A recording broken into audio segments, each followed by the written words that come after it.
अस्सलाम वालेकुम।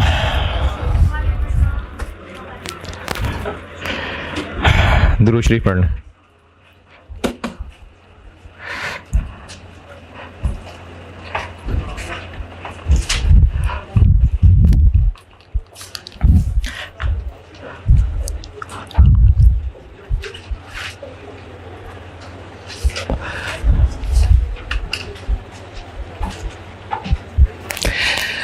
अच्छा, मैंने कल ये बात कही थी, अगर किसी को इसमें डाउट है तो वो लिख ले तो अच्छी बात है।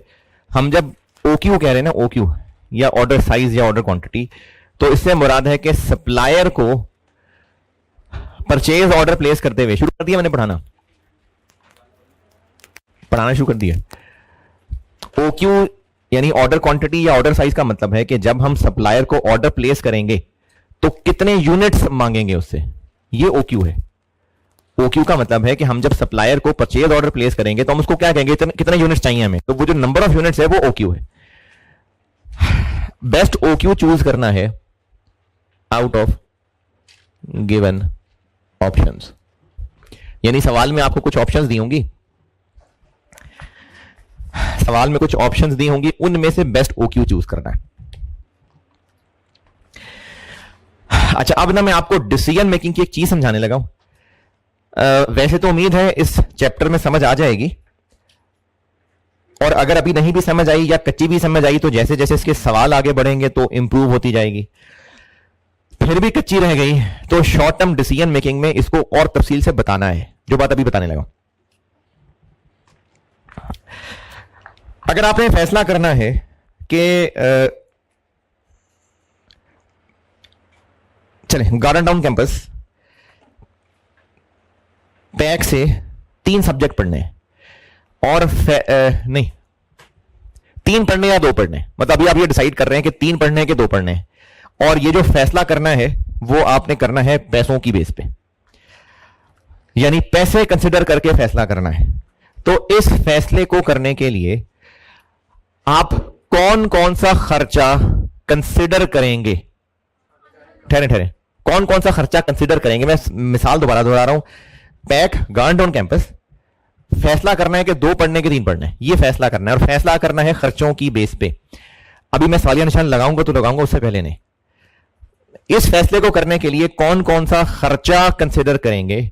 क्या उस लिस्ट में ये कंसिडर करेंगे कि जब आपने FSC पास की थी तो एकेडमी में कितनी फीस दी थी, क्यों, वो तो पास हो चुका, चले ठीक है, गुड। हॉस्टल का किराया कंसिडर करेंगे, हॉस्टल का किराया कंसिडर करेंगे, क्यों, 2 पेपर पढ़ें या 3 पेपर पढ़ें, हॉस्टल का किराया तो पढ़ना ही है, तो वो कंसिडर नहीं करेंगे। अच्छा, ये दोनों मिसालों के अंदर पहले वाला खर्चा क्यों कंसिडर नहीं कर रहे, वो पास्ट है, और ये दूसरा होना ही होना है। और स्टेशनरी का खर्चा, भाई 2 पेपर पढ़ेंगे तो स्टेशनरी का खर्चा और है, 3 पढ़ेंगे तो और है। लेकिन फोटोकॉपी तो 5 रुपए की है, मतलब पर पेज तो 5 रुपए है, लेकिन नंबर ऑफ टोटल कॉपीज तो चेंज हो जाएंगे, तो स्टेशनरी का खर्चा कंसिडर करेंगे। और अगर आप पैदल नहीं आ सकते, चिंगजी भी आना है, तो चिंगजी का किराया, चिंगजी का किराया क्यों नहीं, भाई 2 पेपर पढ़ने आए या 3 पेपर पढ़ने आए, आना तो कॉलेज ही है, तो कंसिडर नहीं करेंगे। लेकिन अगर गैप इतना ज्यादा है कि आप एक क्लास पढ़ के वापस जाया करेंगे, फिर दूसरी पढ़ने आएंगे, फिर वापस जाएंगे, फिर तीसरी पढ़ने आएंगे, फिर वापस जाएंगे, फिर कंसिडर करेंगे। तो जब हमने डिसीजन करना है किसी खर्चे की बेस पे, तो हर खर्चा कंसिडर नहीं होना, वो खर्चा कंसिडर होना है, अच्छा चले, वो खर्चा कंसिडर नहीं होना जो इन एनी केस सेम ही होना। अच्छा, सेम ही होना है का मतलब फोटोकॉपी 5 रुपए की है तो 5 रुपए क्यों नहीं, फिर टोटल यानी जितने पीरियड को सामने रखते हुए हम फैसला करने लगे हैं, हम इस फैसला को करते हुए, क्या हुआ, सारा कुछ दोबारा बोलना पड़ेगा।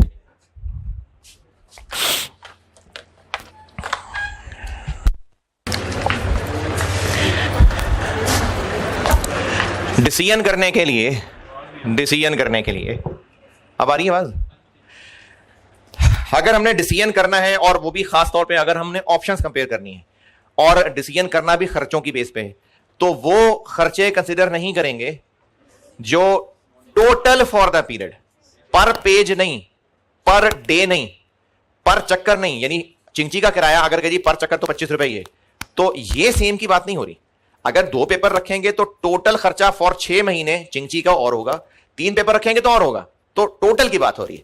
तो कोई भी फैसला करना है अगर स्पेशली ऑप्शंस कंपेयर करने के लिए, ऑप्शंस का कंपैरिजन करना भी तो एक फैसला ही है ना, और खर्चा करना है नहीं, फैसला करना है खर्चे की बेस पे, तो इस कैलकुलेशन में वो खर्चे कंसिडर नहीं करने जो या तो पास्ट हैं या in any case total for the period same ही रहने हैं, तो हम कह सकते हैं कि ये इररेलेवेंट हैं। तो फिर सीधी बात ये हुई कि कैलकुलेट टोटल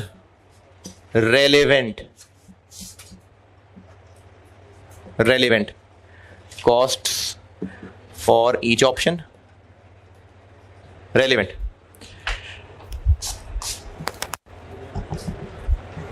और ये जब मैं कॉस्ट कह रहा हूं तो इससे मुराद वही तीनों हैं जो कल बताई थी, यानी total purchase cost, total order cost and total holding cost. Total purchase cost, total order cost, total holding cost, तीनों की बात हो रही है। हर ऑप्शन पे टोटल रेलिवेंट कॉस्ट कैलकुलेट करेंगे और कौन सी ऑप्शन बेहतर होगी जिसमें ये टोटल लोएस्ट होगा।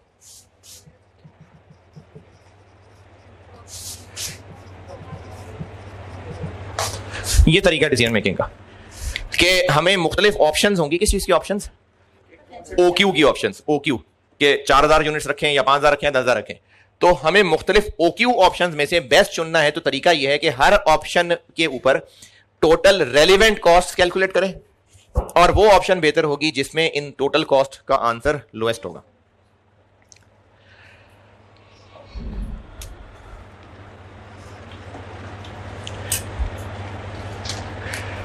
और ये बात आप अपने अल्फाज में ही लिख लें, अपने अल्फाज में लिख लें कि वो खर्चे रेलिवेंट होंगे जिनका टोटल फॉर द ईयर हर ऑप्शन में डिफरेंट होगा। वो खर्चे रेलिवेंट होंगे जिनका टोटल फॉर द ईयर हर ऑप्शन में डिफरेंट आ रहा होगा।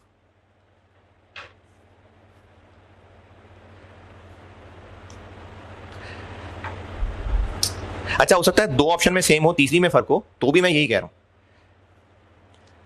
रेलिवेंट कॉस्ट से मुराद वो खर्चे हैं जिनका टोटल फॉर द ईयर हर ऑप्शन में डिफरेंट होगा। पर किलोमीटर, पर लीटर, पर फोटोकॉपी नहीं, टोटल।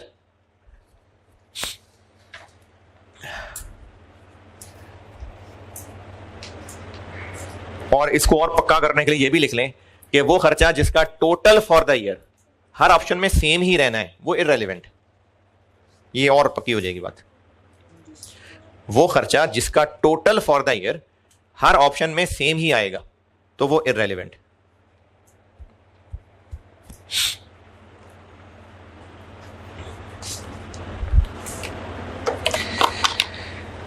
चलें पहले आसान सवाल करते हैं, फिर लेवल बढ़ा लेते हैं। देखें सवाल।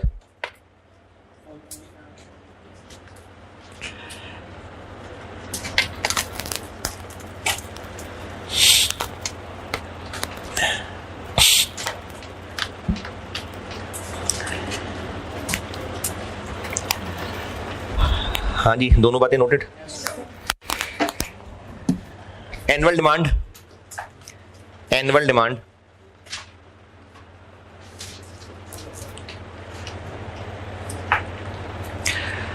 अच्छा, अगर आपको सुना सुना लग रहा है फॉलोइंग लिखे बगैर तो आप लिख लें बेशक। Following information relates for the year 2025 लिखना है तो लिख लें।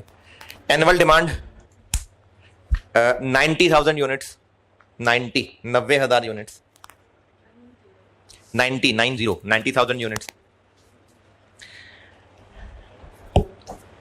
Purchase cost, purchase cost per unit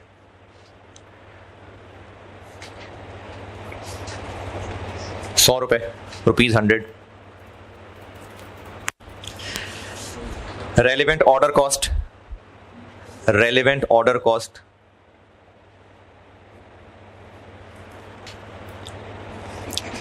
3500 3500 रुपए पर ऑर्डर 3500 पर order. Relevant holding cost per unit per year relevant holding cost per unit per year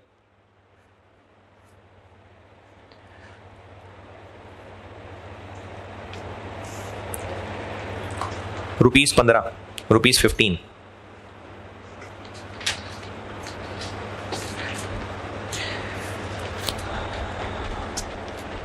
No safety stock is maintained. No safety stock is maintained.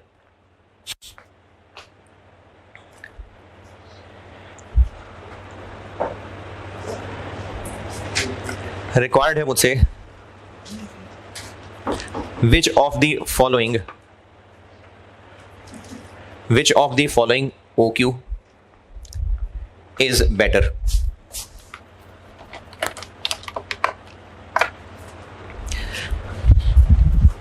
Part A 5,000 units. Part B 15,000 units. अब हमें ना दो options में से choose करना है। एक option है 5,000 यूनिट्स और एक ऑप्शन है 15,000 यूनिट्स। अच्छा, ये कोई लाजमी तरीका नहीं है कि इस तरह ही सॉल्व करेंगे जैसे मैं कर रहा हूं,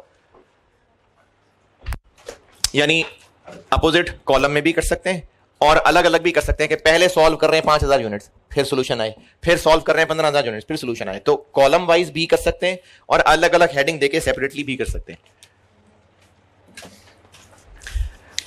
total purchase cost for the year क्या होगी? Total purchase cost 90,000 into 100। ये कल बताए थे सारे जी। 9 मिलियन। टोटल ऑर्डर कॉस्ट, हाँ जी,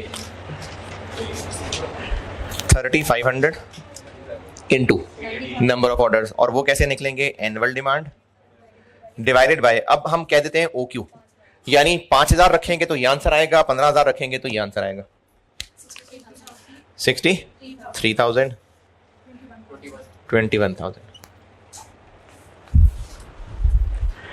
और टोटल होल्डिंग कॉस्ट 15 रुपए इंटू एवरेज इन्वेंट्री। तो सेफ्टी स्टॉक तो है नहीं, तो एवरेज इन्वेंट्री क्या है? OQ divided by 2। 5,000 को डिवाइड करेंगे तो ये आंसर आएगा, 15,000 को डिवाइड करेंगे तो वो आंसर आएगा 37,500 112 500।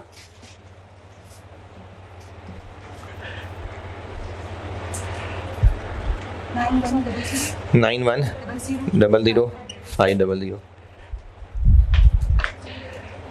9133 500। तो इसका कंक्लूजन क्या बना? ऑर्डर साइज या OQ of 5,000 units is better. ये है सादा तरीन आसान तरीन सवाल। अब इसमें वैरायटियां बढ़ाता हूं। 5,000 बेहतर है ना, ये सस्ता है।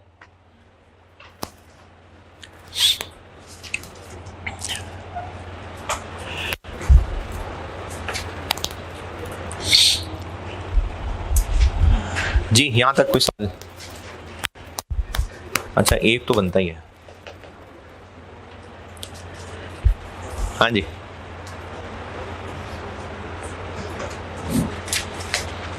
अच्छा चलिए, शायद मुश्किल हो रही हो आपको। टोटल परचेज कॉस्ट तो रेलिवेंट ही नहीं है। क्यों? देख लें, सेम है लेकिन टोटल में है। मैंने क्या बोला था? अरे मेरा मतलब था कि अगर 3 ऑप्शंस कंपेयर कर रहे हैं तो उन 3 में से कोई सी 2 में सेम हो सकती है, सब में सेम नहीं होगी। यहां तो सब ही 2 हैं। नहीं, हम टोटल परचेज कॉस्ट लिखे ही ना तो डिसीजन पे फर्क पड़ जाएगा क्या? नहीं। हाँ, रेलिवेंट कॉस्ट ही नहीं है तो इस मिसाल में तो परचेज कॉस्ट रेलिवेंट ही नहीं लग रही। हाँ जी, तो हाँ, इस सवाल में वाकई नहीं है, इसको छोड़ सकते हैं। लेकिन मैं ये कहूंगा कि आप इसकी आदत रखें, क्योंकि कुछ सवाल ऐसे होंगे जिनमें डिस्काउंट आ रहा होगा। इस ऑप्शन पे है तो परचेज प्राइस और है, इस ऑप्शन पे है तो परचेज प्राइस और है। या इसी तरह से कुछ सवाल ऐसे भी हैं आगे कि लॉसेस फर्क होने की वजह से एनुअल डिमांड ही फर्क आ रही होगी। तो इसलिए आप आदत रखें कि टोटल परचेज कॉस्ट लिखनी है। फिलहाल इस सवाल में नहीं है, जरूरत नहीं है रेलिवेंट। आप इन दोनों को लिख के भी सवाल सॉल्व कर सकते हैं, लेकिन इसकी आदत रखें ताकि हर सवाल में आपको ये ना ढूंढना पड़ा हो कि परचेज कॉस्ट लिखनी थी कि नहीं लिखनी थी। तो लिखनी है, यानी total purchase cost, total order cost, total holding cost. अच्छा, इस सवाल में अब मैंने आसान तरीन चीज ये रखी थी कि आपको मैंने 3500 खुद बता दी। हो सकता है एक लिस्ट ऑफ खर्चे हों और उनमें से चूज करना हो कि कौन से लेने कौन से नहीं लेने। अब ये करते हैं, लिखें सवाल।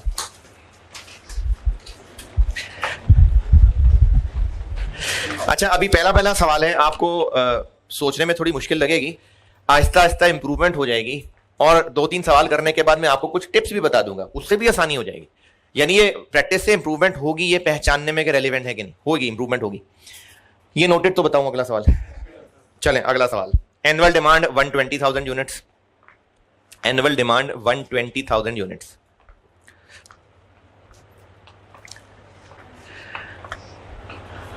Purchase cost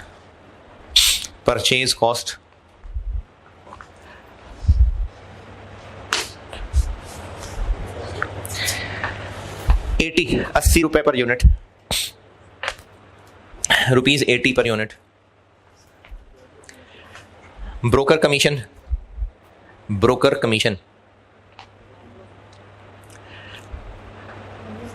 ₹5 per unit, ₹5 per unit.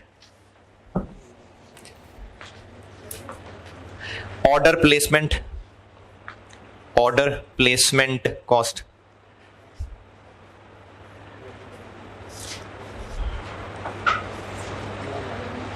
$3,000 पर ऑर्डर, ₹3,000 पर order, 3,000। Transportation cost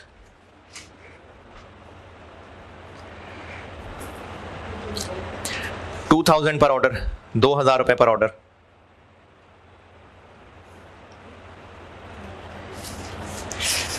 transit insurance ₹10,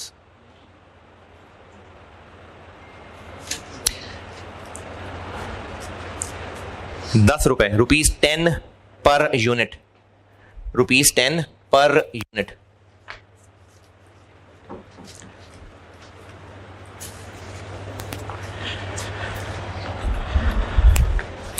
store rent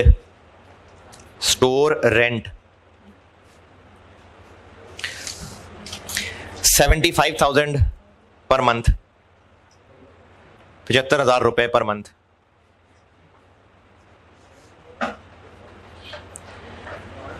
where housing cost, ये हो सकता है कोई केमिकल लगा के रखने पड़ते हो, कुछ संभाल के, कुछ शॉपर प्लेट पर रखने पड़ते हो। Where housing cost ₹25, ₹25 per unit per year.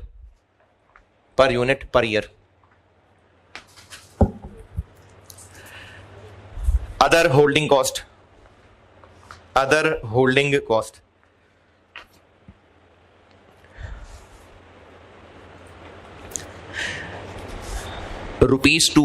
₹2 per unit per month, ₹2 per unit per month. मुझसे रिक्वायर्ड है, which of the following OQ is better? Part A है 20,000 और पार्ट बी है 30,000।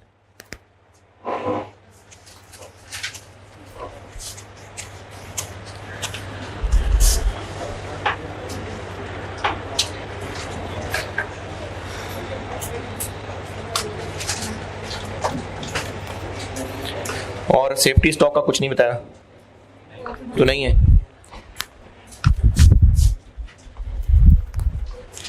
एक ऑप्शन है 20,000 यूनिट्स और एक ऑप्शन है 30,000 units. Total purchase cost 120,000 into 80 जी 9.6 मिलियन।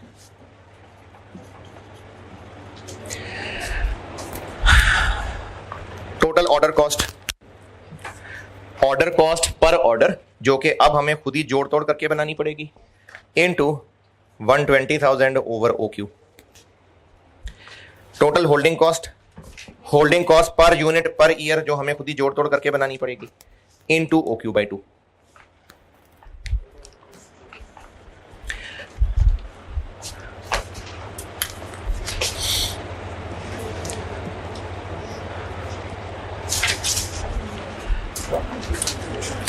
ऑर्डर कॉस्ट कौन कौन सी है सवाल में, शुरू से चलें। ब्रोकर कमीशन रेलिवेंट है कि नहीं? रेलिवेंट है, क्यों है? Total commission for the year कितनी होगी? Total commission for the year same ही होगी। पूरे साल में कितने यूनिट्स खरीदने हैं? 120,000। तो 120,000 इंटू 5 टोटल तो उतना ही रहना है, तो ब्रोकर कमीशन नहीं है रेलिवेंट। देखें है रेलिवेंट पहचानने के लिए क्या तरीका है? वो खर्चा जिसका कौन सा आंसर? टोटल क्या? Total for the year. हमने हर खर्चे का total for the year check करना है। तो अगर टोटल फॉर द ईयर हर ऑप्शन में सेम है तो वो इररेलेवेंट है। ब्रोकर कमीशन है 5 रुपए पर यूनिट, तो पूरे साल में टोटल कितनी कमीशन देंगे? सेम ही देंगे, 5 रुपए इंटू 1,20,000, तो वो इररेलेवेंट है। और दूसरी order cost, order placement cost है 3,000 पर ऑर्डर, ये रेलेवेंट है। क्यों? साल में ज्यादा ऑर्डर देंगे तो टोटल ऑर्डर कॉस्ट ज्यादा आएगी, कम ऑर्डर देंगे तो कम आएगी, तो इसलिए ये रेलेवेंट है। कितनी? 3,000। और क्या है? ट्रांसपोर्टेशन, ये कितनी है? 2,000 पर ऑर्डर। इसमें भी जितनी ज्यादा दफा ऑर्डर प्लेस करेंगे उतनी ज्यादा दफा लाना पड़ेगा, तो टोटल फॉर द ईयर बढ़ जाएगा, तो बिल्कुल रेलेवेंट है। कितनी? 2,000। और क्या है? ट्रांजिट इंश्योरेंस, ये रेलेवेंट नहीं है, क्योंकि चाहे थोड़े थोड़े करके लाएं चाहे ज्यादा ज्यादा लाएं, इंश्योरेंस तो हर यूनिट की 10 रुपए करानी पड़ेगी। तो total insurance for the year कितनी होगी? वो तो वही 12 लाख ही रहेगी। 12 लाख कैसे? टोटल साल में एक 20 यूनिट ही लेने हैं और हर एक पे 10 रुपए की इंश्योरेंस पड़नी है, तो टोटल 12 लाख ही रहना है, तो इसलिए वो भी रेलिवेंट नहीं है।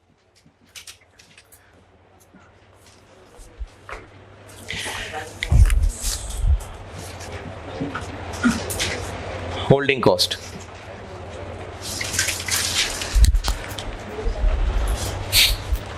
होल्डिंग कॉस्ट वो रेलिवेंट होगी जिसमें total for the year different होगी। स्टोर का किराया वो तो उतना ही रहना है पूरे साल का, तो स्टोर का किराया नहीं है रेलिवेंट। फिर उसके बाद वेयर हाउसिंग कॉस्ट है 25 रुपए पर यूनिट, 25 रुपए पर यूनिट, 25 रुपए पर यूनिट होगी रेलिवेंट।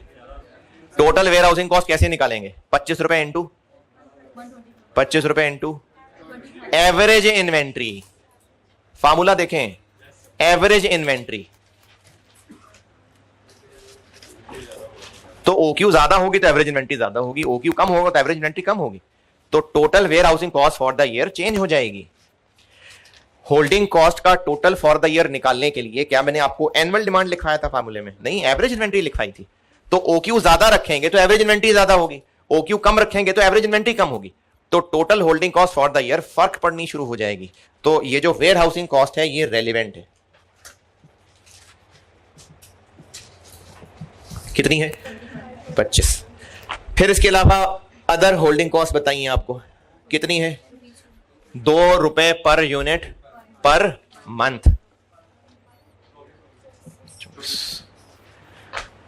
क्योंकि हम लोग holding cost per unit per year लेते हैं, तो ये तो पर मंथ दी हुई थी, तो उसको पर ईयर किया।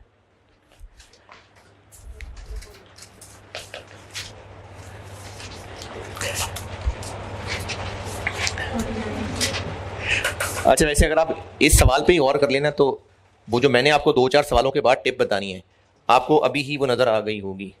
क्या क्या पर यूनिट दी हो? पर ईयर दी होगी तो नहीं होगी। नहीं, ऑर्डर कॉस्ट अगर पर यूनिट करके दी हुई है तो वो रेलिवेंट नहीं है, पर ऑर्डर करके दी है तो रेलिवेंट है, और होल्डिंग कॉस्ट पर यूनिट है तो रेलिवेंट है। ये तो मैंने पहले ही सवाल के बाद बता दिया। ओहो,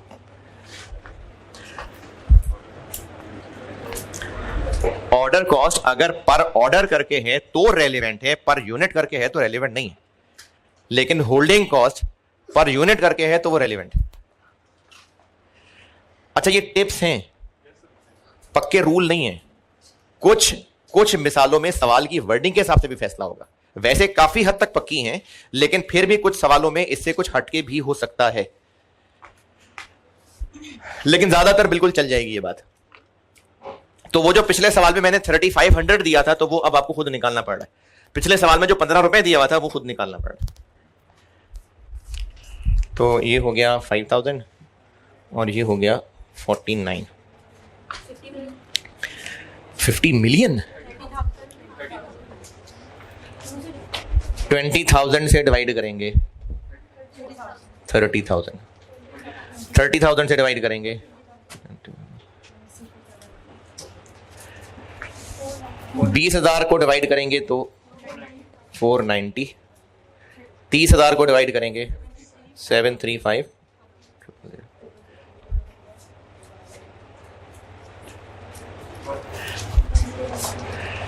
1012 है। 2 किधर से आया?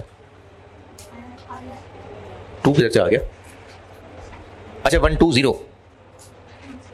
Okay okay. और यहाँ 10355। तो 20,000 बेहतर है। अच्छा, ये इत्तेफाक से दोनों सवालों में कम वाला बेहतर है, जरूरी नहीं कि हर दफा कम वाला बेहतर है। फैसला टोटल से कंपेयर करके पता चलेगा।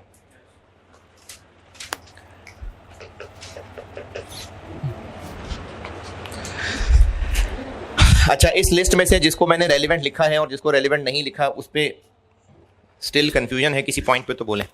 प्रैक्टिस के साथ होगी बेटी जी।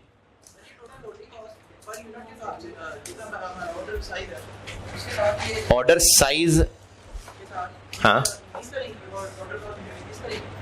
अच्छा, अगर OQ बढ़ाएंगे तो टोटल ऑर्डर कॉस्ट कम हो जाएगी। क्यों? OQ बढ़ाएंगे तो कम दफा ऑर्डर करना पड़ेगा, तो टोटल ऑर्डर कॉस्ट हाँ कम होती जाएगी। हाँ जी, वैसे ऐसे ही चलेगा। ऑर्डर साइज बढ़ाएंगे तो एवरेज इन्वेंट्री ज्यादा होती जाएगी, होल्डिंग कॉस्ट बढ़ती जाएगी। तो हाँ, ये ऐसे ही है। चलें और लिखें सवाल। इसको नोट कर रहे हैं अभी तो कर लें, कर चुके हैं तो।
चलो noted.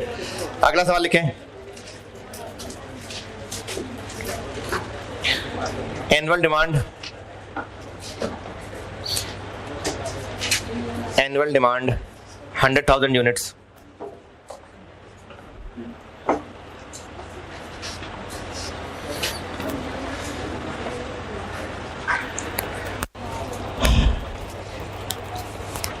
Order placement cost, order placement cost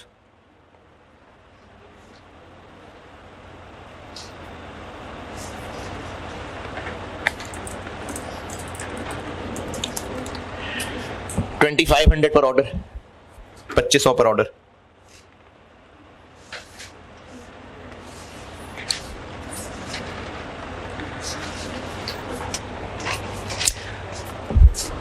transit insurance, transit insurance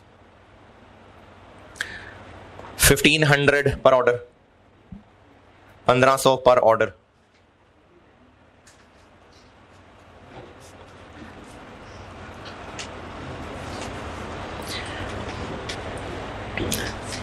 transportation, transportation ₹15 per unit, ₹15 per unit.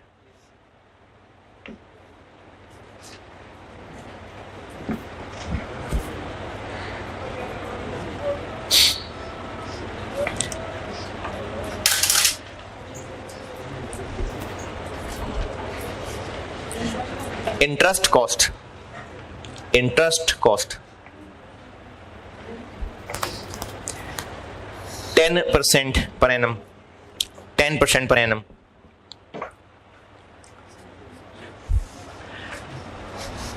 Purchase cost, purchase cost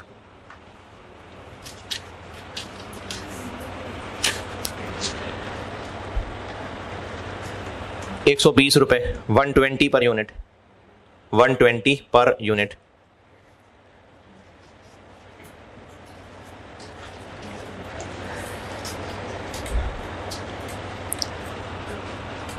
other holding cost, other holding cost ₹5 per unit पर क्वार्टर, पर यूनिट पर quarter. Insurance cost, insurance cost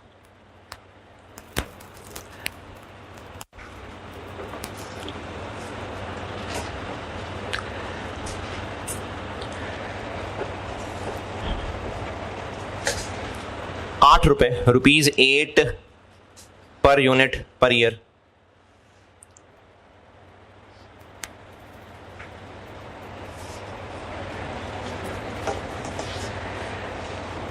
जी word transit बोला है साथ?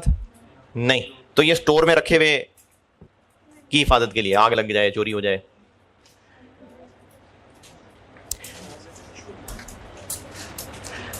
Currently, currently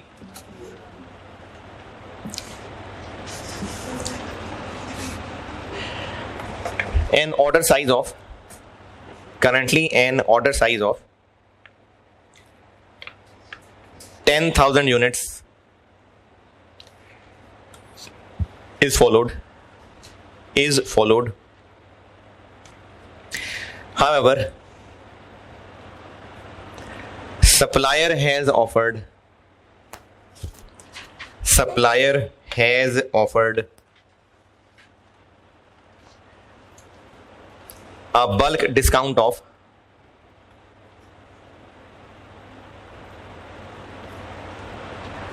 ₹10 per unit, ₹10 per unit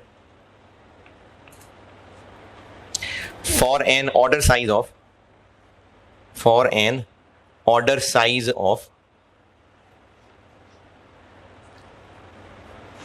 30,000 नहीं 25,000 units, 25,000 units आपसे required है अभी।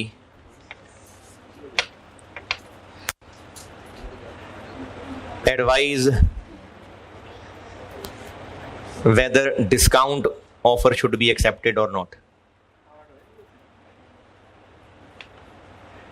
यानी हमने कौन से OQ कंपेयर करने हैं, 10,000 और 25,000.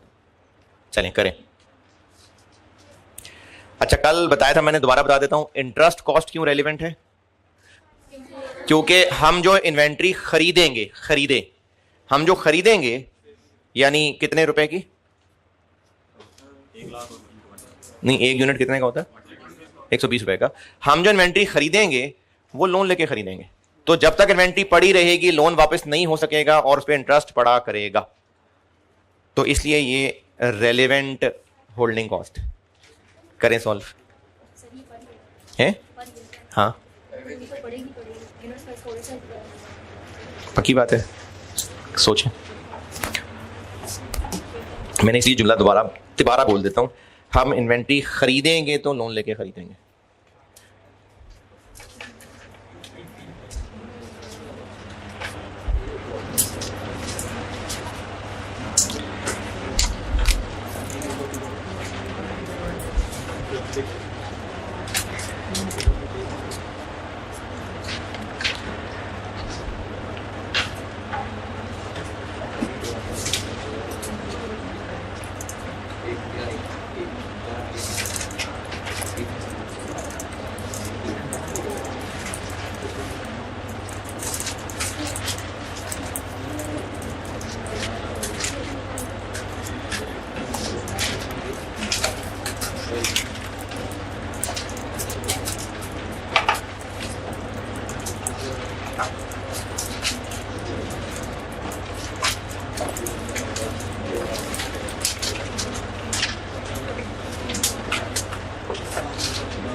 ये तो आपने सोचना है.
हाँ जी,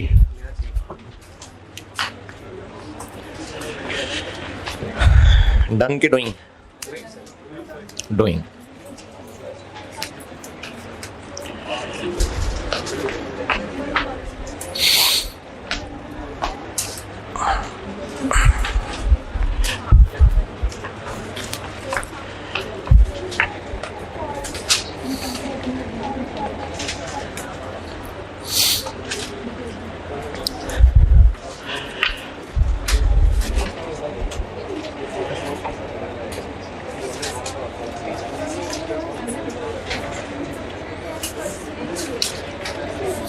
चले ठीक है, देखें कितना OQ है। एक 10,000 है और एक 25,000। और अब देखें परचेज कॉस्ट फर्क हो गई, तो 10,000 वाले के लिए 100,000 इंटू 120 रुपये और डिस्काउंट ऑफर वाले के लिए 110 रुपये, तो 12 मिलियन और 11 मिलियन। ये तो हो ही गया, होना चाहिए था। Order cost 100,000। Order placement cost 20। अच्छा, पिछले सवाल पे मैंने ट्रांजिट इंश्योरेंस रेलेवेंट नहीं ली थी क्योंकि वो पर यूनिट थी, अब पर ऑर्डर है तो अब रेलेवेंट है। 1500। पिछले सवाल में मैंने ट्रांसपोर्टेशन ली थी, अब इररिलेवेंट है क्योंकि पर यूनिट करके दी हुई है, तो ऑर्डर कॉस्ट बन गई 4000। हाँ जी, ऑर्डर कॉस्ट पे एतराज।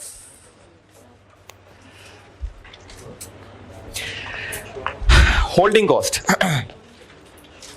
होल्डिंग कॉस्ट दोनों ऑप्शंस के लिए अलग अलग निकालनी पड़ेगी।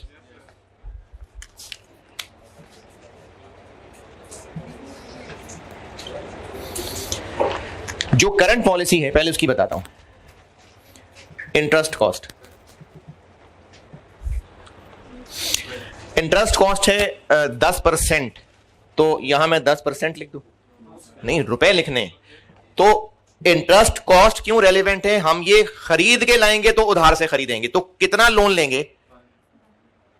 जितने का एक यूनिट मिलता है, तो इंटरेस्ट फिर उसके ऊपर पड़ेगा। यानी इंटरेस्ट कॉस्ट को हमने लगाना है परचेज कॉस्ट के ऊपर, तो 10% इंटू, अरे पर यूनिट है, पर यूनिट कर रहे हैं हम, 120 कितना, और ये वाला सॉल्व करते हुए 110 पे लगेगा। ये वाली बात दोबारा सुने, इंटरेस्ट कॉस्ट रेलेवेंट इसलिए है कि हम जो इन्वेंट्री खरीदेंगे वो लोन के पैसों से खरीदेंगे, तो जब तक इन्वेंट्री पड़ी रहेगी तब तक इंटरेस्ट पड़ता रहेगा, इसलिए रेलेवेंट है। जितनी ज्यादा इन्वेंट्री पड़ी रहेगी उतना ज्यादा लोन आउटस्टैंडिंग रहेगा, तो इसलिए इंटरेस्ट कॉस्ट एक रेलेवेंट होल्डिंग कॉस्ट है। और हम लोग यहां पर लिख रहे हैं रुपीज पर यूनिट, तो एक यूनिट के लिए लोन लेके कितना इंटरेस्ट पड़ेगा, उसकी परचेज कॉस्ट के ऊपर इंटरेस्ट रेट लगेगा। और अदर होल्डिंग कॉस्ट क्या थी? 5 रुपए पर क्वार्टर। तो इस वाले को सॉल्व करने के लिए 32 और इसको सॉल्व करने के लिए 31। इंश्योरेंस भी है, इंश्योरेंस भी है।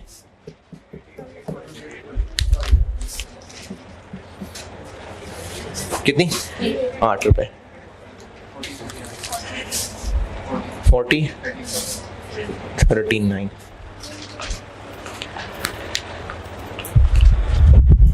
तो ये हो जाएगा 4000, और इसके लिए बस हम होल्डिंग कॉस्ट पर यूनिट कह देते हैं, तो वर्किंग 2 से खुद ही देख लेगा। 4000 इंटू 1 लाख डिवाइडेड बाय 10,000 करेंगे तो ये आएगा और डिवाइडेड बाय 25,000 करेंगे तो 16,000। 40 रुपए इंटू 10,000 डिवाइडेड बाय 2, 2 लाख। 39 रुपए इंटू 25,000 डिवाइडेड बाय 2, 195।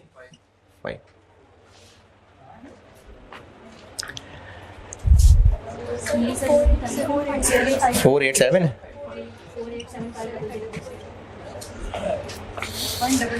122 40 000 11 50 3500। तो डिस्काउंट ऑफर एक्सेप्ट करनी चाहिए।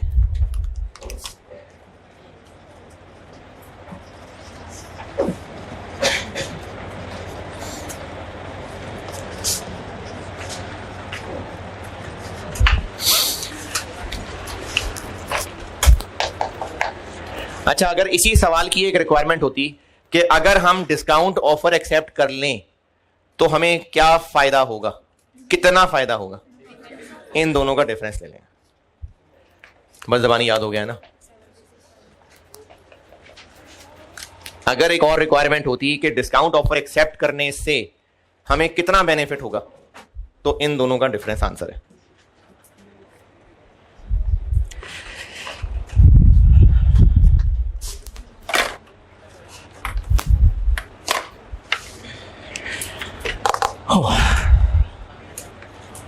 चलिए बाकी कल इंशाल्लाह।